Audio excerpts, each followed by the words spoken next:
र तटस्थता समस्या होइन, पावर हो। लाइफको सबभन्दा ठुलो मेन्टल पावर केही छ भने तटस्थ बस्न सक्नु। कर्म नगरिने विचार जम्मै विचार जङ्क विचार हो। जसरी जङ्क फुडले स्वास्थ्य बिगार्छ, कर्म नगरिने विचारले मानसिक स्वास्थ्य बिगारिन्छ। सन् 1657 मा संसारमा पहिलोचोटि पेन्डुलम घडीको आविष्कार भएको थियो। कुन घडी रे? पेन्डुलम घडी। यसरी तल पेन्डुलम भएको घडी। यो घडीलाई आविष्कार गर्ने वैज्ञानिक क्रिस्टियन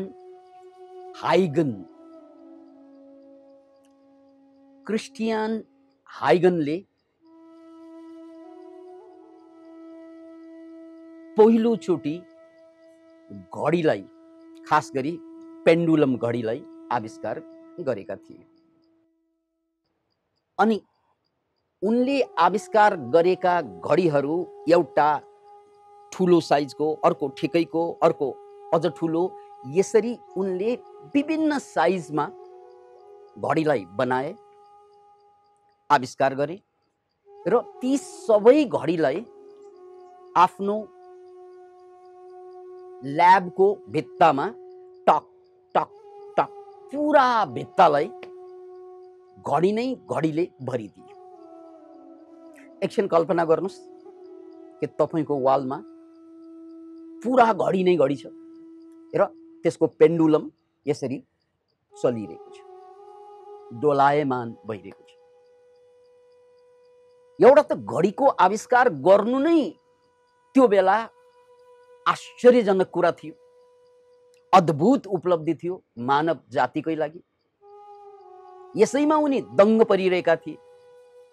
त्यसमाथि अझ योभन्दा दङ्ग पर्ने कुरा के देखिनमा आयो भने त्यो सबै घडीको पेन्डुलम एकसाथ त चल्दैन।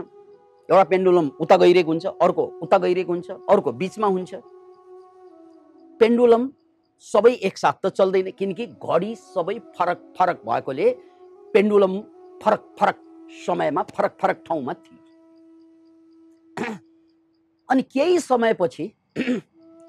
समयपछि उनले के देखे त भन्नाले अचानक त्यो सबै घडीका, कैयन घडीका, सयौं घडीका पेन्डुलम सबै एक साथ चलिरहेको भेटे। Can you imagine it? एक साथ एउटा घडीको पेन्डुलम यता जाँदा अरु सबैको पनि यतै गइरहेको थियो र एउटाको यता आउँदा अरु सबैको पनि त्यतै गइरहेको।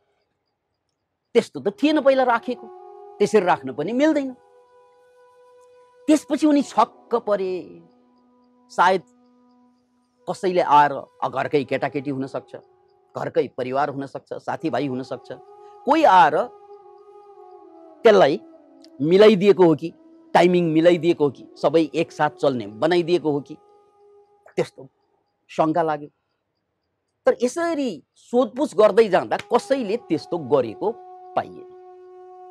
त्यसपछि उनी साइन्टिस्टको काम नै के हो? एक्सपेरिमेन्ट गर्ने, यस र नो दुवै नभन्ने, एक्सपेरिमेन्ट गर्ने।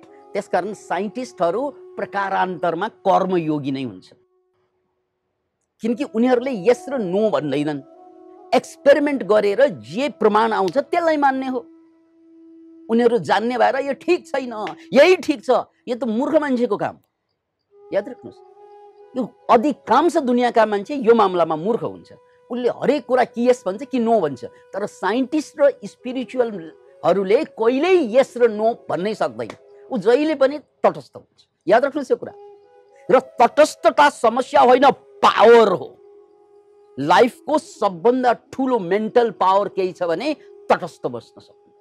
र यही तटस्थ बस्न सक्नुबाट मात्रै नयाँ नयाँ आविष्कार बन्छ, जीवनको नयाँ नयाँ रहस्य खुल्छ। र अधिकांश दुनियाँका मान्छेहरू किन दुखी पीडित छन् भन्ने धेरै व्याख्या छन्। त्यसमध्ये एउटा व्याख्या मान्छे तटस्थ हुँदैनन् कि ऊ हरेक कुरालाई द्वेष गर्छ कि हरेक कुरालाई राग गर्छ।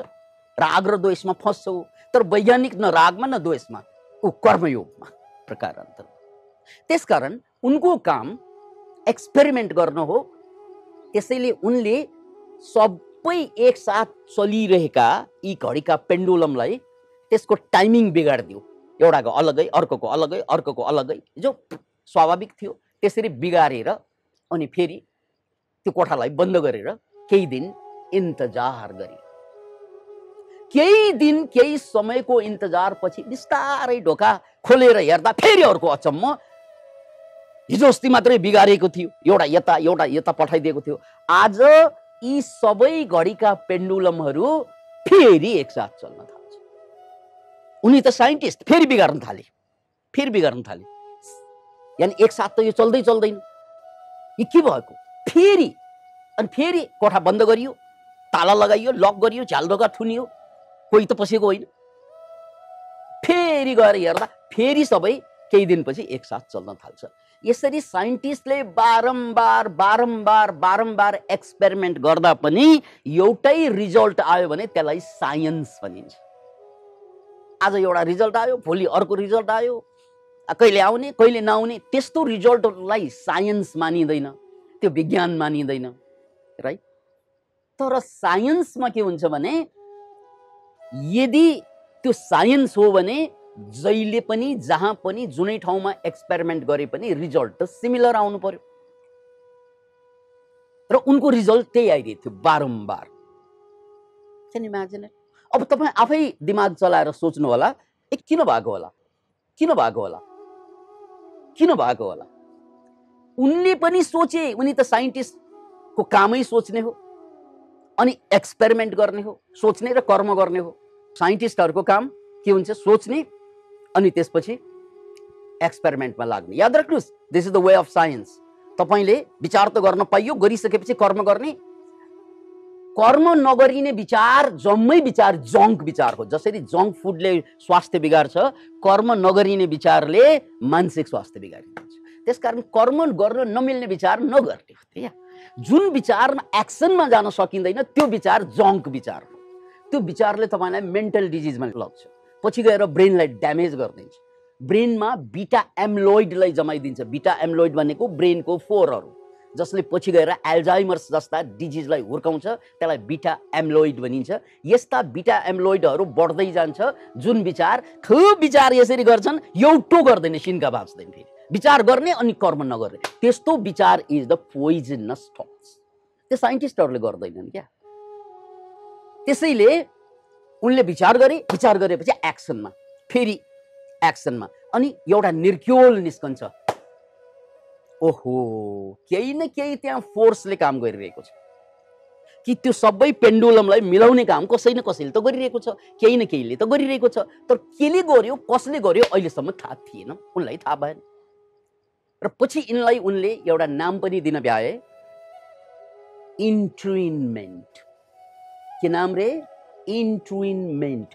त्यो पछि कसरी पत्ता लाग्यो, के कारणले एक साथ पेन्डुलमहरू जति उनीहरूको दोलायमानको सिस्टम बिगारिदिँदा पनि एक साथ किन चल्दा रहेछन् भन्ने कुरा ट्याक्कै पत्ता कसरी लाग्यो त भने त्यो सबै घडीमा सबभन्दा बढी बलवान घडी, डिसिप्लिन घडी, स्ट्रङ घडी, किनकि उनले कुनै ठुलो कुनै सानो कुन मेटेरियलबाट पनि एक्सपेरिमेन्ट गरेका होला।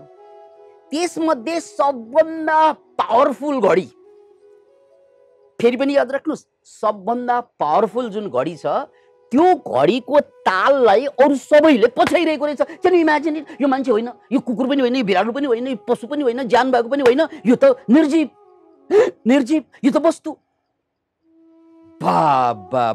My God. किन भन्नाले यिनीहरूको त कसैको ज्यान छैन, कसैको चेतना छैन, तर एउटा सबभन्दा बलियोलाई अरू सबैले पछाइरहेको छ। र यसमाथि उनले फेरि एक्सपेरिमेन्ट गरे, र एक्सपेरिमेन्ट गर्दा पनि फेरि त्यही बलियोलाई नै पछ्याउनु पाइयो, फेरि पनि बलियोलाई नै पछ्याउनु पाइयो, फेरि पनि बलियोलाई नै पछ्याउनु पाइयो। त्यसको मतलब के त भन्नाले एउटा बलियो चिजलाई सबैले पछ्याउँदा रहेछ। Can you imagine? This is the law of nature. यो प्रकृतिको कानुन हो। बुद्धले दिनुभएको शब्द धर्म भन्ने शब्द, धम्म भन्ने शब्द, धम्मको अर्थ यही हो, प्रकृतिको नियम, जसलाई काटकुट गर्न सकिँदैन, चेन्ज गर्न सकिँदैन। धम्म, प्रकृतिको नियम, ल अफ नेचर। ओके, यो 1657 को कुरा गरेँ मैले, 100औं वर्ष पुरानो कुरा। अब यो कुरालाई आधुनिक युगमा क्वान्टम फिजिक्स आइसकेपछि प्रकारान्तरमा यो कुरालाई बुझौं। यो कुरालाई अझै प्रष्टसँग बुझ्नको लागि क्वान्टम मेकानिक्सलाई बुझ्नुपर्छ। अब 1997 मा स्विजरल्यान्डको जेनेभामा वैज्ञानिकहरूले एउटा एक्सपेरिमेन्ट गरे। हेर्नुस् है, 100औं वर्षपछि। त्यो एक्सपेरिमेन्ट के थियो भने, जेनेभाको एउटा ल्याबबाट एउटा तार पूर्वतिर 7 किलोमिटर तार, बीचमा खाली होलो भएको तार, पाइप भनौँ न, सानो पाइप 7 किलोमिटर पूर्व 7 किलोमिटर पश्चिमतिर फैलाए उनीहरूले। ल्याब बीचमा छ। अनि वैज्ञानिकले के गरे त भन्नाले, वैज्ञानिकहरूले लाइटको पार्टिकल जसलाई फोटोन्स भनिन्छ, लाइटको पार्टिकल जसलाई फोटोन्स भनिन्छ, एउटा फोटोन्सलाई टुक्रा गरे। अनि त्यो टुक्रा गरेपछि दुईवटा फोटोन्स बन्यो, एउटैबाट दुईवटा फोटोन्स बन्यो।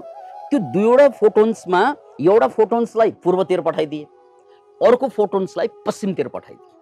याद राख्नुहोस् है, तपाईले बुझ्ने भाषामा आँखामा झलझल्ती आउने गरी बुझ्नको लागि पाइप छ 14 किलोमिटरको, बीचमा 7 किलोमिटर, 7 किलोमिटरको बीचमा वैज्ञानिकहरू छन्, ल्याब छ, र त्यहाँ दुईवटा गुच्चालाई, एउटा गुच्चा पूर्वमा अर्को पश्चिममा पठाएको भनेर सम्झनुस्। तर उनीहरूले पठाएको गुच्चा होइन, लाइटको पार्टिकल थियो, राइट। अनि पूर्वतिरको जुन पार्टिकल हो त्यसलाई चाहिँ चलायमान गरिदिँदा, त्यो पार्टिकललाई प्रभावित गर्दा, हल्लाइदिँदा, चलाउँदा, बुझ्ने भाषामा भन्दैछौँ है, चलाइदिँदा, हल्लाइदिँदा त्यो पश्चिमको पार्टिकल जो 14 किलोमिटर टाढा छ, 14 किलोमिटर टाढाको त्यो पार्टिकललाई त छोएकै होइन। तर यता यसरी हल्लाउँदा उता पनि यसरी हल्लिँदो रहेछ, यता यसो हल्लाउँदा उता पनि यसो हल्लिँदो रहेछ। यो तपाईलाई सम्झाउने, बुझ्ने भाषामा मात्रै भनेको उदाहरण। अब साइन्टिफिक रिसर्च पेपर पढ्यो भने यसै सब चल्दैन भन्ने पनि होला, तर एकातिर प्रभावित गरिरहँदा, छेडखानी गरिरहँदा अर्कोतिर त्यसलाई पनि प्रभाव परिरहेको देखियो। अब यसलाई बुझ्ने भाषामा, रमाइलो भाषामा भन्ने हो भने 14 किलोमिटर पर एकजना मान्छे छ, अर्को 14 किलोमिटर पर छ। एउटालाई काउकुती लागिदिँदा अर्कोलाई पनि काउकुती लाग्यो भने के होला? एउटालाई थप्पड हान्दिँदा अर्कोलाई चाहिँ दुख्यो भने के होला? Can you imagine it? भयो त्यही बिस्तारै विकास आनन्द, खाली ठुल्ठुलो स्वर गर्नु खोज्छ। किनकि यो व्यक्तिभित्र धेरै मान्छेहरू छन् क्या, कहिले कुन निस्कन्छ, कहिले कुन निस्कन्छ। सुन्नुस्, 14 किलोमिटर पर कसैलाई चाहिँ गालामा झ्याममा हान्दा उसलाई त दुख्छ नै, तर 14 किलोमिटर पर बसेको मान्छेलाई पनि त्यही जोडले ठप्पर पड्यो भने के भन्नुहुन्छ तपाईँ? राइट, त्यही भयो। 14 किलोमिटर पर जुन लाइट पार्टिकल छ, जसलाई फोटोन भनियो, त्यसलाई हल्लाउँदा चलाउँदा अर्को हल्लिन थाल्यो, अनि उता गएर हल्लाउँदा यताको हल्लिन थाल्यो, फेरि उताको हल्लिँदा यता, यताको हल्लिँदा उता। त्यो भन्दा पनि गजबको कुरो के त भन्नाले, टाइमिङ पनि यहाँ हल्लाउँदा, अब भनौँ न त्यहाँको वेभ होला, तरङ्ग होला, त्यो वेभ यात्रा गर्दा गर्दै त्यहाँ पुग्नलाई त टाइम लाग्नुपर्छ, तर त्यहाँ टाइमै देखिएन। यता हल्लाउँदा उता हल्लिन्छ, उता हल्लाउँदा यता हल्लिन्छ, मानौ एउटै कुरा। यो फर्मुला आइसकेपछि आइन्स्टाइनलाई पजल पार्दिए, किनकि अल्बर्ट आइन्स्टाइनको सिद्धान्तलाई चाहिँ पजल्ड पार्दिए, किनकि आइन्स्टाइनको थ्योरी अनुसार संसारमा सबभन्दा स्पिडमा जाने लाइट हो। लाइट भन्दा स्पिडमा केही पनि जाँदैनन्, लाइट भन्दा स्पिडमा केही पनि जाँदैनन्। तर यहाँ टाइमै एउटै टाइममा दुवै पार्टिकल चल्नुको मतलब त्यहाँ टाइमै लागेको छैन। यसको मतलब लाइट भन्दा पनि छिटो केही कनेक्सन छ त्यहाँ। त्यसकारण त्यहाँ आइन्स्टाइनलाई पनि पजल्ड पारिदिएको कुरा। यसैलाई पछि साइन्टिस्टहरूले नाम दिए क्वान्टम इन्ट्याङ्गलमेन्ट। याद राख्नुहोस् यो शब्द, नेटमा सर्च गर्नुहोस्। क्वान्टम इन्ट्याङ्गलमेन्ट भनेको यही हो कि एउटा पार्टिकललाई चलाउँदा जतिसुकै डिस्टेन्समा, यहाँ त प्रयोग भएको 14 किलोमिटर भित्रको, तर यो लाखौं किलोमिटरमा पनि हुने घटना यही हो। Can you imagine it? एक ठाउँमा चलेको पार्टिकल अर्को ठाउँमा चल्नु माने के त भन्नाले we all are connected this way or that way. हाम्रो कनेक्सन छ क्या? अब घडीलाई गएर हेर्दा जुन हामीले पेन्डुलमको कुरा गर्यौं, क्रिस्टियन हाइगनको कुरा, इन्ट्युनमेन्टको कुरा, जहाँ एउटा घडी हल्लिँदा अर्कोलाई प्रभावित पारिरहेको थियो, दुरुस्त त्यस्तै अर्को एक्सपेरिमेन्ट जुन वैज्ञानिकहरूले सिद्ध गरिदिए कि कनेक्सन हुँदो रहेछ, राइट? अब त्यो कनेक्सन कसको कुन कन्डिसनमा हुन्छ भन्ने बिस्तारै बुझ्दै जाने कुरा भयो। तर हामी सबैको कनेक्सन सबैसँग हुँदो रहेछ, चाहे डिस्टेन्स जतिसुकै होस्। ओके, अब यो दुईवटा एक्सपेरिमेन्ट जुन भयो साइन्स ल्याबमा, यो निर्जीव कुरामाथिको एक्सपेरिमेन्ट। अब म हजुरलाई सजीव कुरामाथिको एक्सपेरिमेन्टको कुरा गर्न चाहन्छु। यो हार्वर्ड युनिभर्सिटी र अस्ट्रेलियाका केही युनिभर्सिटीमा भएको एक्सपेरिमेन्टको कुरा गर्दैछौँ। यिनीहरूले गरेको एक्सपेरिमेन्ट के थियो त भन्नाले मुसाको गिनीपिग्स भनेको मुसाको एउटा जात, ती मुसालाई, ती एक जमात मुसालाई पानीमा छोडिदियो। मुसा पानीमा पौडी खेल्छन् मजाले, तर त्यो पानीमा एउटा मेज बनाइयो। मेज माने भुल भुलैया। यस्तो एउटा सिस्टम बनाइयो पानीमाथि, तल पानी छ, माथिबाट सुरुङ जस्तै भुल भुलैया बनाइयो। एउटाबाट छिरेर अर्कोबाट निस्कन उनीहरूलाई बडो गाह्रो हुने। जसरी सुरुङभित्र, गुफाभित्र छिर्दा, कतिपय गुफाहरूभित्र छिर्दा मान्छे निस्कन सक्दैन, त्यसलाई भुल भुलैया भनिन्छ। त्यहाँ पनि पानीमाथि भुल भुलैया बनाइयो र मुसालाई पानीमा छोडिदियो। अब मुसा त जसरी पनि पानीबाट त बाहिर आउनुपर्छ, तर त्यहाँ भुल भुलैया छ। त्यसकारण उनीहरू बडा मुस्किलका साथ बडा एक्सपेरिमेन्ट गर्दै एकातिर जान्छ, त्यहाँ होइन, अर्कोतिर जान्छ, त्यहाँ पनि बाटो छैन, अर्कोतिर जान्छ, अनि फेरि फर्कन्छ, फेरि अगाडि जान्छ, फेरि पछाडि जान्छ। यसरी एक्सपेरिमेन्ट गर्दा गर्दै ती सबै मुसा एउटा निश्चित समय लगाएर त्यो भुल भुलैयाबाट बाहिर त निस्के। सबै मुसा त्यो पानीबाट बाहिर निस्कन त सफल भए। साइन्टिस्टहरूको खोज के थियो त भन्नाले यो जुन जातको मुसा त्यहाँ पानीमा पठाइएको थियो, भुल भुलैया पार गर्न लगाएको थियो, त्यही जातको मुसाका अर्को वर्ग, अर्को समूह एउटा मुसालाई दिनदिनै त्यही प्रयोग, दिनदिनै त्यही प्रयोग गर्न लगाए। धेरैपल्ट प्रयोग गरिसकेपछि अब अर्को मुसा ल्याए, जात त्यही मुसाको। त्यो अर्को मुसालाई पनि त्यसरी नै भुल भुलैया भित्र छिराइयो। उनीहरू पनि पौडी खेल्न पुगे, भुल भुलैया त पार गर्नु पर्यो। तर अचम्मको कुरा, अद्भुत कुरा के भयो भने अगाडि जुन मुसाहरूले बडा मुस्किलका साथ भुल भुलैया पार गरे, त्यो समय मानौ चाहिँ 50 मिनट हो भने अब नयाँ जातका मुसा, त्यही वर्गको नयाँ मुसा वर्गले 5 मिनट भित्र भनेको मतलब 10 गुना कम समयमा भुल भुलैया पार गर्थे। What's that? Can you imagine it? सिक्ने एक वर्ग भुल भुलैया कसरी पार गर्ने, तर त्यो सिकाइ कसको दिमागमा गयो त भन्नाले त्यही जातको अर्को मुसाको दिमागमा गइसक्यो। उनीहरूलाई त त्यहाँ पठाएकै थिएन। Can you imagine it? Can you imagine? यसको मतलब के त भन्नाले यदि हाम्रो कनेक्सन कसैसँग छ भने, कोही मान्छेसँग, बाउसँग, आमासँग, दाइसँग, भाइसँग, जो दिलैदेखि कनेक्सन कसैसँग छ भने, हार्टदेखि, जसलाई अध्यात्ममा श्रद्धा भनिन्छ, संसारमा प्रेम भनिन्छ, त्यो बडो गहिरो प्रेमको, जस्तै आमा र बच्चाहरूको सम्बन्ध हुन्छ, त्यो गहिरो प्रेमको सम्बन्ध भइदियो भने एउटा मान्छेलाई हुने घटना अर्को मान्छेलाई देखा पर्छ। अक्सर यो आमाहरूले फिलिङ गर्छन्। छोराछोरी एक्सिडेन्टमा पर्दा फिलिङ आउँछ उनीहरूलाई, त्यो सङ्केत आउँछ। यस्तो धेरैले भोगेको, किनकि आमा र छोरीको गजबको बोन्ड हुन्छ।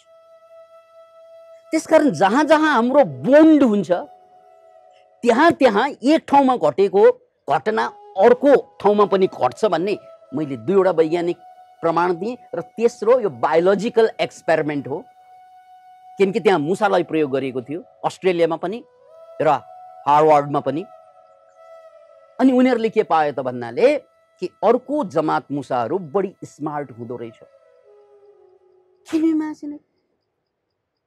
यसलाई वैज्ञानिकहरूले पछि डाक्टर रुपर्ट शेल्ड्र्याक फ्रम इङ्ल्यान्डका डाक्टर रुपर्ट शेल्ड्र्याकले यसकै सेरोफेरोमा एउटा किताब लेखे, new science of life. The new science of life किताब पढ्ने इच्छुकहरूले यो किताब चाहिँ हेर्नुहोस्, न्यू साइन्स अफ लाइफ। यानी उनले दिएको नाम मर्फिक रिजोनेन्स।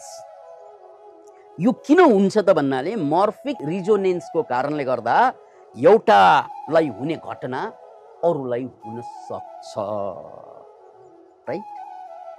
त्यसकारण यसका सन्देश हामीले के बुझ्नु पर्यो भने, पहिलो सन्देश, यदि तपाईको परिवारमा सबैलाई कन्ट्रोल गर्नु छ, होइन, परिवारलाई, छोरालाई, छोरीलाई, दाइलाई, भाइलाई, सबैलाई मुलीले त कन्ट्रोल गर्नु पर्यो। मुली बिग्रियो भने सबै बिग्रिन्छ, याद राख्नुहोस्। द्याट इज मर्फिक रिजोनेन्स भनेको त्यही हो।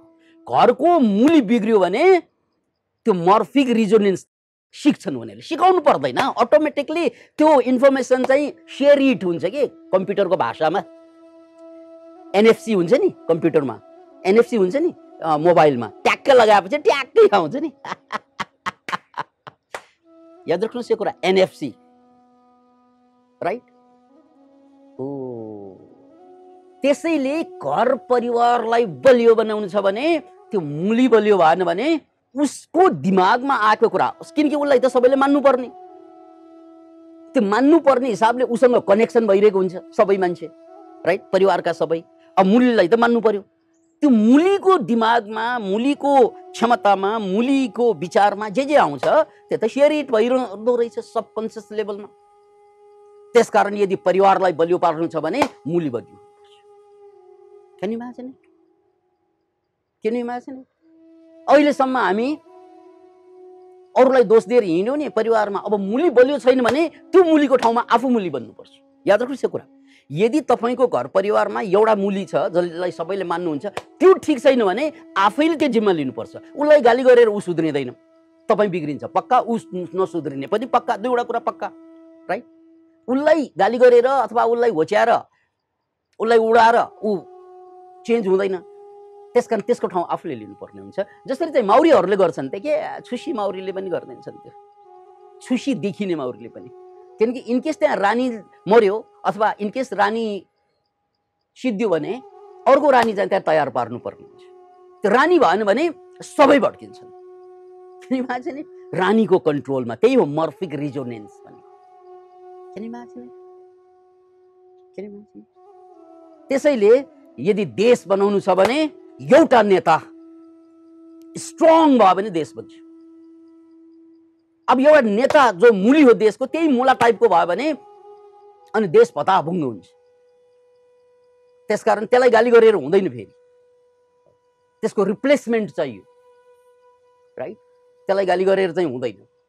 यसैले यो मर्फिक रिजोनेन्सको कुरा हामीले बुझ्नुपर्छ। अब अर्को सन्देश के त भन्नाले, तपाईले मन पराएका मान्छेहरू चेक गर्नुहोस् त, तपाईलाई सबभन्दा बढी को मन पर्छ? बाउ, आमा, दाइ, भाइ, साथी, कोही पनि मान्छे। ती मन पराएका मान्छेहरूले तपाईलाई नछोइकन बर्बाद गर्न सक्छ, आबाद गर्न सक्छ, दुवै कुरा।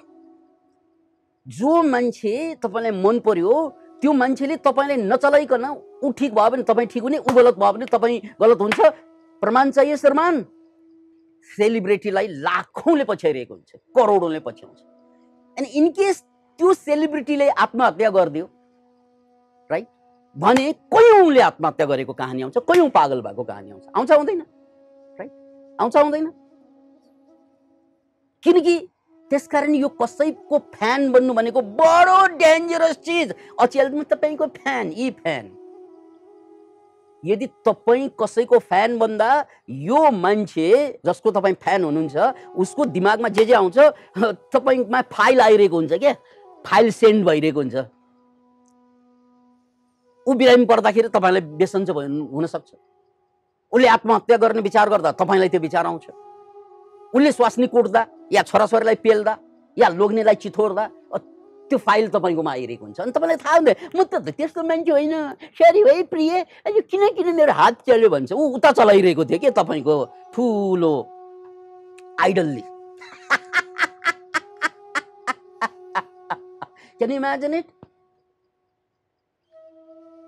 So be careful.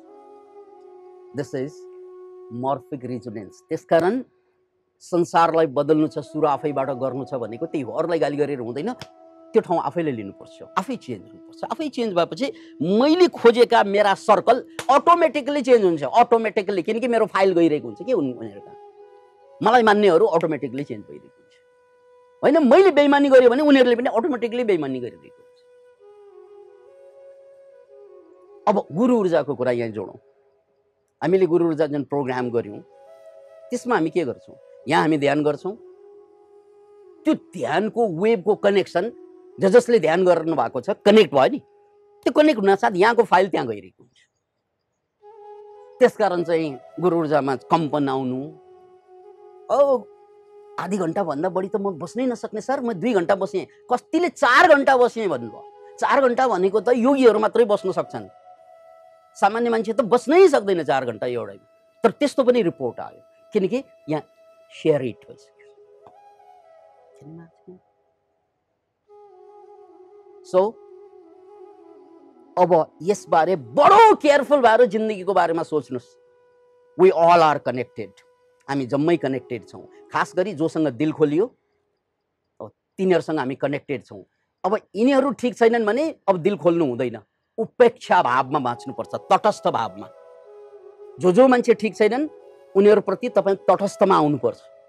उनीहरूलाई तपाईँ एकदम भावुक भएर प्रेम गरिरह्यो भने उनीहरूको फाइल जम्मै तपाईँको दिमागमा आउँछ। अनि उनीहरू बिग्रियो भने तपाईँ बिग्रिने, उनीहरूले आत्महत्या गर्न खोज्यो भने तपाईँले पनि खोज्नु हुने, उनीहरू पागल भयो भने तपाईँ पनि पागल हुने खोज्ने, यो सबै सेयर भइरहेको हुन्छ। त्यसकारण ती नेगेटिभ देखिने जो तपाईँको सम्बन्ध छ, जो मान्छे छ, कोही पनि, चाहे त्यो नेता हुन्, चाहे त्यो गुरु हुन्, चाहे त्यो तपाईँले मान्ने वैज्ञानिकहरू हुन्, चाहे परिवार हुन्, उनीहरूसँग उपेक्षा भाव, साइकोलोजिकल्ली, फिजिकल्ली उनीहरूलाई सघाउनु पर्यो, हेल्प गर्नु पर्यो, आफ्नो ठाउँमा छ, तर साइकोलोजिकल्ली उपेक्षामा रहनुपर्छ, यानी न्युट्रालिटीमा आउनुपर्छ। अनि जो पोजिटिभ छन्, जो पावरफुल छन्, उनीहरूमा दिल खोल्नु, उनीहरूप्रति श्रद्धा जगाइदिनु पर्ने। जो कोही होस्, त्यो बुद्ध हुन्, कृष्ण हुन्, आइन्स्टाइन हुन्, इलन मस्क हुन्, मैले यो धरतीको सबभन्दा इम्पोर्टेन्ट मान्छे जोसँग म दिल खोलेर बसेको छु त्यो इलन मस्क।